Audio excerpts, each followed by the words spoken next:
Adiala jail में साबिक वजीर आजम इमरान खान की 16 जनवरी को की गई वकला और सहाफियों से गुफ्तगू। अलकादिर ट्रस्ट के भोंडे केस में मेरे खिलाफ फैसला देकर पूरी दुनिया में अपना मजाक बनवाएंगे और अपना मुंह मजीद काला करेंगे। मुझे एक ऐसे मुकदमे में सजा देने जा रहे हैं जिससे मुझे 1 टके का फायदा नहीं हुआ, ना ही हुकूमत को 1 टके का कोई नुकसान हुआ। इस मुकदमे में असल सजा तो नवाज शरीफ की बनती है, जिसने 9 अरब रुपए रिश्वत की मद में हासिल किए। नवाज शरीफ और जरदारी पर मे फेयर अपार्टमेंट्स की तर्ज के बेशुमार मुकदमात हैं। ये वो अफराद हैं जिन्होंने तोशाखाना से महंगी तरीन गाड़ियां खिलाफ कानून हासिल की। इन पर मौजूद तमाम मुकदमात ओपन एंड शट हैं, लेकिन इनको मुआफ करके मुकदमात को सिर्फ इसलिए खत्म कर दिया गया क्योंकि इन्होंने डील कबूल कर ली। इस केस में भी नवाज शरीफ से 9 अरब रुपए का हिसाब मांगना बनता है। बुशरा बीबी अलकादिर ट्रस्ट में बिल्कुल बेकसूर हैं। इनको केस में शामिल करने का वाहिद मकसद मुझ पर दबाव बढ़ाना था। इससे पहले भी बुशरा बीबी को 9 महीने बेगुनाह जेल में रखा गया है। दुनिया में कभी कोई शख्स जिसे मालूम हो कि वो बदयांती कर रहा है न्यूट्रल अंपायर नहीं लगाता। मैंने क्रिकेट में न्यूट्रल अंपायर का रिवाज कायम किया था और अब भी कहता हूं कि 9 मई और 26 नवंबर के वाकयात पर एक जुडिशल कमीशन का क़याम किया जाए जो बिल्कुल न्यूट्रल हो और शफाफियत पर मबनी फैसला दे।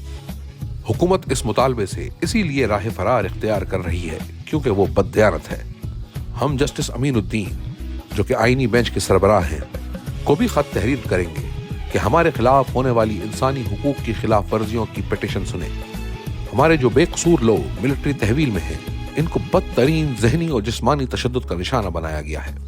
हमारे मुकदमात को तरजीही बुनियादों पर सुना जाए। हमने इंसानी हुकूक की आलमी तंजीमों और अक़वाम मुत्तहिदा को भी इस सिलसिले में खत लिखने की तैयारी मुकम्मल कर ली है, क्योंकि पाकिस्तान की किसी भी अदालत से हमें इंसाफ नहीं मिल रहा। काजी फाइज ईसा और आमिर फारूक तो एस्टेब्लिशमेंट के ही ओपनिंग बैट्समैन का किरदार अदा करते आए हैं।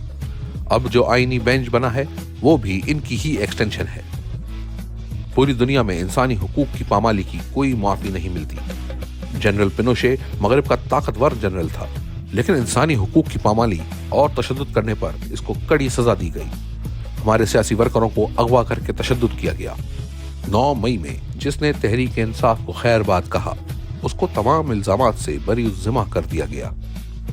8 फरवरी को पाकिस्तानियों के हक पर बेशर्मी से डाका मारकर इंतखाबात को चोरी किया गया और पूरी दुनिया में अपना मजाक बनवाया गया। खुली मैंडेट चोरी के बाद पाकिस्तान में हर जानिब अदम इस्तेहकाम के साए हैं। 8 फरवरी को पूरी कौम यौम सियाह मनाएगी। इस दिन फॉर्म 47 की जाली हुकूमत कायम करके पाकिस्तान में जमहूरियत और जमहूर का गला घोंट दिया गया था, जिसके बाद मुल्क में ना तो सियासी इस्तेहकाम आ सका है, ना ही माशी इस्तेहकाम।